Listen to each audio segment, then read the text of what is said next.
할렐루야.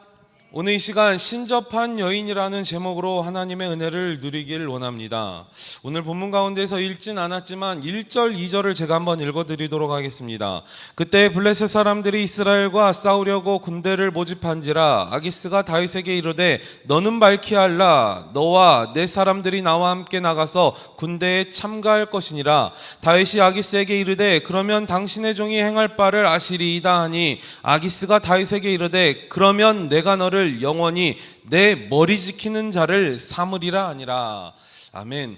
이 27장의 성경의 말씀을 봤을 때에는 다윗이 아기스의 땅에 들어가서 아기스에게 굴복하면서 아기스에게 협조하는 모습을 통하여서 자기 자신과의 싸움에 나갈 수밖에 없는 상황에 맞닥뜨립니다.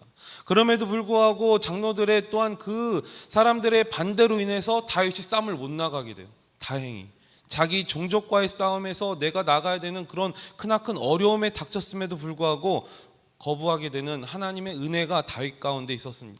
그러면 오늘 본문 가운데서 3절부터 나아가는 이 성경을 바라보니까 누가 나타납니까? 사울이 나타납니다. 블레셋 가운데 블레셋이 이스라엘 침공과 이스라엘을 침공하고 있는 그 모습을 보고서 사울이 두려워 떨고 있다는 겁니다. 오늘 우리는 본문을 보면서 인본주의가 어디까지인가를 생각해보는 시간 되길 바랍니다. 여러분들 신본주의와 인본주의에 대해서 들어보셨죠? 아시죠?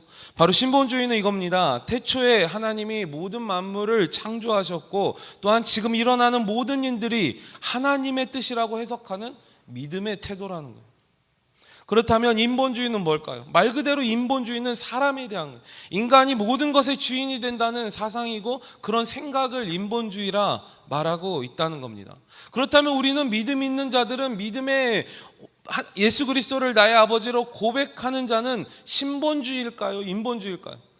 내가 믿음으로 하나님 아버지를 나의 신으로 고백하는 신본주의에 들어가야 된다는 겁니다. 그렇다면 오늘 사울을 볼 때 여호와께 먼저 기도하는 사울을 볼 수가 있게 됩니다. 자, 3절에 이렇게 말하고 있습니다. 사무엘이 죽었으므로 온 이스라엘이 그를 두고 슬피 울며 그의 고향 라마에 장사하였고 사울은 신접한 자와 박수를 그 땅에 쫓아내었더라. 사무엘이 25장 가운데서 죽었습니다. 그럼에도 불구하고 다시금 반복하여서 3절에 기록하고 있다는 겁니다. 하나님께 사울은 기도하고 나아갑니다. 하나님께서 블레셋을 침범하고 그 전투에 나아가야 되는지 사울이 하나님께 물어보게 된다는 겁니다. 그럼에도 불구하고 하나님께서는 응답이 없으십니다. 자, 6절에 이렇게 말하고 있습니다. 6절을 같이 한번 읽어보겠습니다. 같이 읽겠습니다. 시작. 사울이 여호와께 묻자오되 여호와께서 꿈으로도 우림으로도 선지자로도 그에게 대답하지 아니하시므로. 아멘. 꿈으로도 나타나지 아니하시고 우림과 둠림으로 뽑았을 때도 나타나지 아니하시고 또한 선지자로도 말씀하지 않으시는 여호와 하나님 앞에 조급해하고 두려워하고 떨고 있는 사울을 우리가 보게 된다는 겁니다. 그래서 사울은 어떻게 합니까? 응답이 없는 그 모습 가운데서 신접한 여인을 찾아가게 된다는 거예요. 오늘 본문을 보면서 저희들의 신앙은 몇 퍼센트의 신본주의인가 한번 책정할 수 있는 오늘 이 시간 되길 바랍니다. 자, 여기서 신접한 여인이란 무슨 뜻을 말할까요? 신접한 여인. 바로 신접한 자는 죽은 자의 영을 불러오는 자를 말합니다. 신을 접한 자. 또한 박수무당에 대해서 박수에 대해서 나타나고 있습니다. 박수는 또한 무슨 뜻이냐? 바로 예견하는 사람이며 미리 알아 보여주는 사람이며 또는 우리나라에서는 남자 무당을 박수무당이라 말하고 있다는 거예요. 여호와 하나님께 믿음으로 기도하고 고백하였던 그 사울의 기도의 제목 가운데 하나님께서 응답하지 않으시자 무엇을 찾아갑니까? 신접한 여인을 찾으라 부하에게 부탁을 하고 찾으라 명령을 하게 된다는 것입니다. 수넴에 블레셋 군대가 진을 치고 있고 또한 길보아 산에 이스라엘 군대가 진을 치고 있습니다. 그 맞닥뜨리는 그 대결 가운데에서 불안하고 긴장하고 블레셋의 많은 그 군사들을 보면서 두려워 떨고 있는 사울, 어떻게 해야 될까 하나님께 물어봤다는 거죠. 그럼에도 불구하고 응답이 없자 사울은 신접한 여인을 찾게 된다는 겁니다. 여러분들 사울의 이름의 단어의 뜻을 아시나요? 샬이라는 데서 파생되어 나옵니다. 이 샬이라는 단어는 잘 듣는 자라는 거예요. 사울은 잘 들어야 돼요. 누구의 말을 잘 들어야 할까요? 하나님의 말씀을 잘 들어야 하는 바로 그런 이름의 뜻이 있는 사람이 바로 사울이라는 거예요. 그럼에도 불구하고 여호와 하나님의 뜻을 말씀을 듣지 못하고 막혀있는 그 하나님과의 관계가 단절되어 있는 그 모습 가운데 누구를 찾아가게 됩니까? 신접한 여인을 찾아가게 된다는 겁니다. 하나님과의 교제가 끊어진 사울을 보게 됩니다. 바로 이 사울을 통하여서 국가의 왕이 하나님과의 단절되었을 때 피해를 보는 사람들은 누굴까요? 국가의 왕이 단절이 되었다면 그 국가 왕의 밑에 있는 국민들이 힘들고 어려운 상황에 처할 수밖에 없다는 거예요. 그게 바로 혼돈의 시대이고 사사 시대라는 거예요. 사사 시대가 바로 그런 시대였다는 겁니다. 영적으로 어두운 밤이 올 때 말씀이 끊어진 그 상태의 사사의 시대. 백성들은 말씀에 무지합니다. 알지 못해요. 하나님의 말씀을 깨닫지 못합니다. 그럼에도 불구하고 사울이 여호와 하나님께 기도하였을 때 사울 또한 하나님께 응답을 받지 못하자 다시 한번 말씀드리지만 사울이 누굴 찾아갑니까? 신접한 여인을 찾아갑니다. 제가 한 5번은 얘기한 것 같아요. 왜 사울이 신접한 여인을 찾아갔을까? 어떤 마음으로 찾아갔을까? 해결하지 못하는 거예요. 두려운 마음으로 해결하지 못하니까. 누굴 의지하기 위해서? 신접한 여인을 찾아가서 의지할 것을 찾으러 갔다는 겁니다. 사울의 위기는 하나님과의 소통이 단절될 때부터라는 것을 성경을 보면서 우리는 알 수 있습니다. 제가 예전에 설교했던 통통통이라는 말씀의 제목이 있었습니다. 통통통 기억하시나요? 3통이에요. 3통. 자, 첫 번째 통 1통은 뭡니까? 소통이에요. 형통이에요. 형통. 요셉 가운데서 하나님께서는 형통의 복으로 요셉을 하나님께서 세워주시고 이끌어주셨어요. 그리고 또한 이 형통의 복을 받기 위해서는 하나님과의 소통이 필요합니다. 소통은 무엇입니까? 저희들 기도하는 거예요. 하나님과의 영적인 기도가, 하나님과의 영적인 대화가 이루어지는 게 바로 소통이라는 거예요. 영적으로 하나님과 소통이 되어지고 또한 하나님과의 그 긴밀한 관계 가운데서 형통의 복을 받는 자들에게 하나님의 복인 교통이 내려주신다는 것을 이 통통통 3통을 통하여서 우리가 기억하게 될 수 있다는 겁니다. 이 주님의 자녀들은 하나님과의 소통이 멈춰서는 안 됩니다. 또한 블레셋의 공격에 대한 두려움으로 그들의 마음에, 사울의 마음에 두려운 마음이 이미 지배당해버렸어요. 이사야서 41장 10절에 이렇게 말하고 있습니다. 두려워하지 말라, 내가 너와 함께함이라. 놀라지 말라, 나는 내 하나님이 됨이라. 내가 너를 굳세게 하리라. 참으로 너를 도와주리라. 참으로 나의 의로운 손으로 너를 붙들리라. 아멘. 지금 이 순간에도 하나님과의 소통이 멈춰진 자가 이 시간 있습니까? 그렇다면 그 소통을 깨트리시길 바랍니다. 하나님과의 단절된 그 부분들을 깨트리고 하나님과의 소통함으로 나아갈 수 있는 저와 여러분 되길 바랍니다. 혹여 자신이 하나님과의 소통이 멈춰졌다면 얼른 무릎 꿇고 하나님께 기도하는 저와 여러분 되길 바랍니다.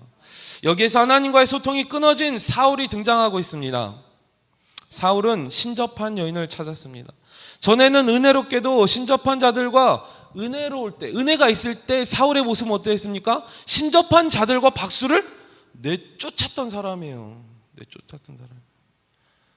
3절에 이렇게 말하고 있습니다. 3절을 같이 한번 읽어보겠습니다. 같이 읽겠습니다. 시작. 온 이스라엘이 그를 두고 슬피 울며 그의 고향 라마의 장사였고 사울은 신접한 자와 박수를 그 땅에서 쫓아내었더라. 아멘. 은혜가 있을 때 사울의 모습, 행동은 신접한 자들을 내쫓고 박수를 내쫓았던 사울이에요. 그럼에도 불구하고 지금 이 순간에는 이런 명령을 내립니다. 엔돌의 신접한 여인을 찾으라. 신접한 여인을 만나기 위해서는 위험한 블레셋의 그 진영을 건너가야 돼요. 그 블레셋이 진영하고 있는 그 진영 한가운데를 가로질러서 엔돌로 들어갈 수밖에 없는 길에 처해져 있다는 겁니다. 그러기 위해서 그 적진에 들어가기 위한 사울의 방법은 무엇이었습니까? 자, 8절을 같이 한번 읽어보겠습니다. 8절 같이 읽겠습니다. 시작. 사울이 다른 옷을 입어 변장하고 두 사람과 함께 갈새 그들이 밤에 그 여인에게 이르러서는 사울이 이르되 청하노니 나를 위하여 신접한 술법으로 내가 내게 말하는 사람을 불러 올리라 하니, 사울의 모습을 어떠한 모습으로 들어갑니까? 변장한 모습으로 들어간다는 거예요. 변장하여서 남들이 알아볼 수 없도록 변장하여서 그 적진을 뚫고 엔돌로 나아가서 그 신접한 여인에게 나아갔다는 겁니다. 여기서 사울이 왜 변장을 했을까? 이유가 무엇이었을까요? 과연 신접한 여인을 만나러 들어가기 위한 이 사울의 마음에 왜 변장까지 하면서 그곳에 가야 됐을까요? 3절에서 뭐라고 말했습니까? 신접한 자들과 박수를 다 내쫓아 죽였다는 거예요. 그런 죽인 명령을 내렸던 사람이 갔을 때에는, 그 사람들에게 들켰을 때에는 자기 또한 생명을 부지 못할 것입니다. 또한 어느 적진을 뚫고 들어갑니까? 블레셋 적진을 뚫고 들어간다. 적군의 적진을 뚫고 들어가는데 상대 적군들이 사울 왕이구나 발각이 되면 바로 죽임을 당할 수밖에 없게 된다는 겁니다. 그리고 세 번째로 신접한 여인에게 있습니다. 신접한 여인에게 나아갔을 때 이 변장하지 못한 모습이 아닌 왕의 복을, 왕의 옷을 입고서 들어갔을 때 신접한 여인이 봤을 때 왕이 분명히, 사울 왕이 신접한 여인과 박수들을 죽였다는 거예요. 그런데 그 신접한 여인이 입을 열 수가 있겠습니까? 사울 왕이 무엇을 요구한다 해서 그 요구하는 그것에 자신이 신접한 여인이라고 드러낼 수가 있겠습니까? 못 드러낸다는 거죠. 죽을 수밖에 없는 그 상황 가운데서 차라리 입을 다무는 한이 있더라도 말을 열지 않는다는 거예요. 신접한 여인을 잡아서 몰살하였던 왕이 바로 엔돌의 신접한 여인을 찾아가기까지 위해서 변장을 했다는 거예요. 누가요? 사울이요. 사울이. 신접한 여인도 신접한 사람들을 잡아 죽였던 사울 왕을 알아본다면 절대 자기 자신이 신접한 여인이라고 고백하지 않거나 또한 피하거나 거짓을 고했을 것입니다. 신접한 여인을 만나기 위해 왕복을 벗었다고 또한 성경에선 말하고 있습니다. 신접한 여인을 만난 이후에 왕복을 벗어버립니다. 또한 사울 왕은 변장하고 엔돌로 찾아갔던 그 밤에 주술행위 하기 위해서 밤에 들어가게 된다는, 어둠을 뚫고. 왜요? 들키지 않기 위해서 어둠을. 오늘 사울의 모습을 보면서 이 밤의 문화를 즐기는 사람들의 특징들이 나타납니다. 감추고요, 밤에 움직이고요. 여러분들 청소년들, 비행 청소년들 언제 움직입니까? 밝은 대낮에 막 그런 모습들로 나갑니까? 어두운 상황에서 막 큰 무슨 건물 뒤에나.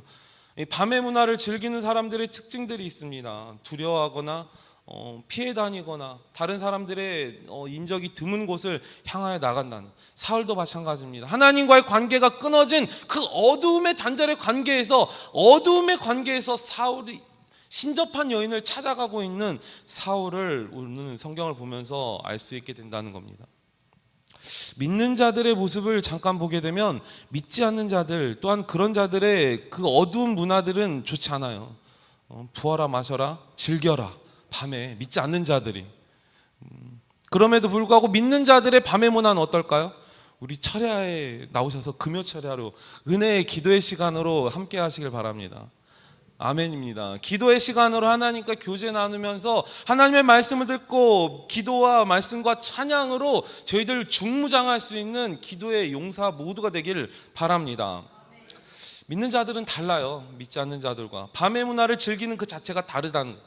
그럼에도 불구하고 사울을 보니까 그 어두움 가운데서 다른 사람들의 눈을 피하여 들어갔던 그 사울 가운데 드디어 신접한 여인과 만나게 됩니다. 사울과 신접한 여인이 만나는 그 9절에 이렇게 말하고 있습니다. 자, 9절 같이 읽겠습니다. 시작. 여인이 그에게 이르되 내가 사울이 행한 일 곧 그가 신접한 자와 박수를 이 땅에서 멸절시켰음을 아나니 내가 어찌하여 내 생명의 올무를 놓아 나를 죽게 하려느냐 하는지라. 신접한 여인은 사울을 알아보지 못하고 8절 하반절에 사울이 사무엘을 만나보고 싶었습니다 말해. 신접한 여인에게 손님으로 사울이 찾아왔다는 것입니다. 또한 사울을 알아보지 못하고 있었어요. 맨 처음에는. 그럼에도 불구하고 이 나라의 사무엘 죽을 때 사울이란 왕이 신접한 사람들을 다 신접한 자와 박수를 다 죽였잖아요. 그래서 자기 생명을 내놓아야 되는 그런 상황을 말하고 있다는 겁니다. 하나님께서는 어느 자리에 있어야 될까요? 하나님을 믿음으로 고백하는 자들은 저희들 어느 자리에 있을까요? 믿음의 자리에 있을 수 있는 저희들 되길 바랍니다. 하나님의 사람 자리에 있을 사울은 어떻게 합니까? 11절에 이렇게 말합니다. 11절에 여인이 이르되 내가 누구를 내게로 불러오려라 하니 사울이 이르되 사무엘을 불러오는지라 하니라. 하나님의 역사는 여인의 질문에 사무엘을 등장시킵니다. 여인의 능력으로, 여인이 신접하여서 사무엘을 불러들인 게 절대 아니에요. 여기서 여인의 능력으로 사무엘을 불러들였다면 이 말씀에 오류가 생길지 모릅니다. 왜요? 말씀과 번복되는 거죠. 이 죽은 자를 살렸던 예수 그리스도가 십자가에 죽으실 때 죽은 자들이 살아나고 했던 그 말씀 가운데서 능력이 나타나고 하나님의 은혜가 나타나야 되는데, 죽은 자가 살아났는데 신접한 여인의 그 형통한 능력으로 사무엘을 살리게 되면 이 성경의 말이 옳지 않다는 거예요. 하나님의 은혜입니다. 바로 사무엘이 나타난 것조차도. 12절에 이렇게 말합니다. 여인이 사무엘을 보고 큰 소리로 외치며 사울에게 말하며 이르되 당신이 어찌하여 나를 속이셨나이까? 당신이 사울이시니이다. 사무엘을 보았다고 여인의 주술행위 없이 신접한 자의 능력에 의지하지 않고 하나님의 방법으로 사무엘이 땅에서 일어나게 하셨다는 거예요. 여인이 부르기 전에 사무엘이 땅에서 일어납니다. 여인 스스로 소스라치게 놀라게 된다는 거예요. 자신의 능력이 아닌 저절로 일어나는 그 사무엘의 그 영을 보고서 놀라 자빠진다는 거죠. 13절에 또한 이렇게 말하고 있습니다. 왕이 그에게 이르되 두려워하지 말라. 내가 무엇을 보았느냐 하니 여인이 사울에게 이르되 내가 영이 땅에서 올라오는 것을 보았나이다 하는지라. 하나님께 나아가는 자들은 하나님께 믿음으로 고백할 때 담대함의 기도를 하시기를 바랍니다. 이 신접한 여인은 두려워 떨고 있다는 거예요. 누구 앞에서? 사울왕 앞에서. 사울왕이 명령하였던 그 영, 사무엘의 영이 나타났을 때 14절에서 말하였던 것처럼 사울이 그에게 이르되 그의 모양이 어떠하냐 하니 그가 이르되 한 노인이 올라오는데 그가 무엇을 입었다고? 겉옷을 입었다고. 사울에게 사무엘의 존재는 이 겉옷에 큰 의미가 있습니다. 사무엘의 옷자락을 붙잡았던 사울 가운데서 헤어치고 이제는 너를 버리고 다른 사람을 들어 왕에 세우겠다, 여호와의 명령에 말하였던 그 옷자락이 떠올리게 한다는 거예요. 이 겉옷이라는 그런 크나큰 사울에게는 그 과거의 아픈 추억이 있었다는 겁니다. 사무엘의 옷장을 잡았을 때 겉옷이 찢어집니다. 그 겉옷이 찢어지는 가운데 왕이 사울에서 다윗으로 옮긴다는 하나님의 심판의 메시지가 새겨져 있다는 거예요. 그러면서 사무엘과 사울의 대화가 이 하반절에 나오고 있습니다. 잠자는 자를 깨웠을 때 죽은 자를 깨우는 사람을 말하고 있습니다. 죽어있는 사무엘이 하나님의 메시지를 마지막으로 사울에게 나타난 것입니다. 여인의 주술과 주문에 의지하지 않고 하나님의 은혜로 사무엘이 나타났던 거예요. 사울의 궁극적인 위기가 바로 하나님과의 대화가 단절되어졌던, 끊어졌던 것입니다. 신접한 여인을 통해서라도 사무엘을 만나 하나님과의 관계를 회복을 원하고 있는 사울의 마음을 알 수가 있다는 거예요. 내가 단절된 그 마음, 신접한 여인을 통해서라도 사무엘과 교통하고 하나님과 교통해야겠다는 그 간절함의 모습이 있다는 거예요. 20절에는 우리가 읽지는 않았지만 이렇게 말하고 있습니다. 사울이 갑자기 땅에 완전히 엎드려지니 이는 사무엘의 말로 말미암아 심히 두려워하며 또 그의 기력이 다하였으니 이는 그가 하루 밤낮을 음식을 먹지 못하였음이라. 사울의 마음을 여기서 표현하고 있습니다. 이제 말씀을 정리하도록 하겠습니다. 두려워 떨었던 사울이 신접한 여인을 찾아갔다는 거예요. 그렇다면 우리들의 신앙은 과연 몇 퍼센트의 신앙을 가지고 있을까요? 척도를 우리가 측정할 수 없을 것입니다. 우리의 믿음의 척도는 오직 하나님만이 책정하실 것입니다. 다윗의 길을 갈 것인가, 사울의 길을 갈 것인가? 저희들은 다윗의 길을 갈 수 있는 저희들 되길 바랍니다. 다윗 또한 실수하고 넘어집니다. 하지만 차이점은 다윗은 하나님의 은혜를 쫓아갔던 자예요. 하나님의 은혜를 찾아갔던 그 자가 바로 다윗이었다는 겁니다. 또한 하나님의 손을 놓을지라도 하나님은 우리의 손을 놓지 않는 하나님을 우리는 고백할 수 있는 믿음의 권속 모두가 되길 바랍니다. 그것이 바로 은혜라는 거예요. 하나님의 은혜. 하나님의 나의 손을 놓지 않는다는 그 은혜를 내 생명 다하는 그 순간까지 믿음으로 입술로 고백할 수 있는 저와 여러분 되길 소망합니다. 저희들 이 찬양을 함께 드릴 때 찬양의 가사를 생각하면서 고백 드렸으면 참 좋겠습니다. 내가 누려왔던 모든 것들이, 내가 지나왔던 모든 시간이, 내가 걸어왔던 모든 순간이 당연한 것 아니라 은혜였어. 고백할 수 있는 저희들 되길 소망합니다.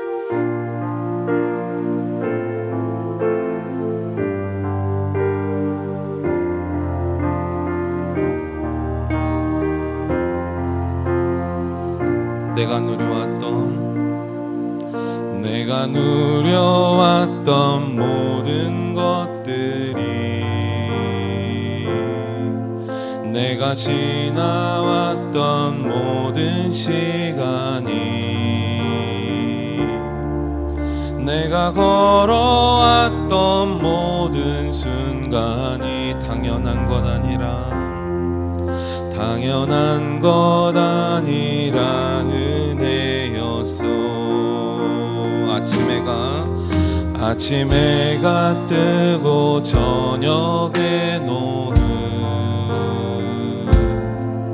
봄의 꽃향기와 가을의 열매, 변하는 계절의 모든 순간 당연한 것 아니라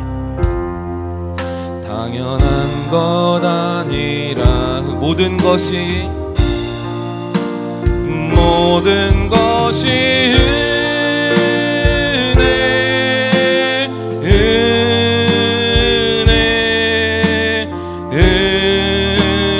은혜, 한없는 은혜. 내 삶에 당연한 것 하나도 없었던 것을 모든 것이 은혜, 모든 것이 은혜,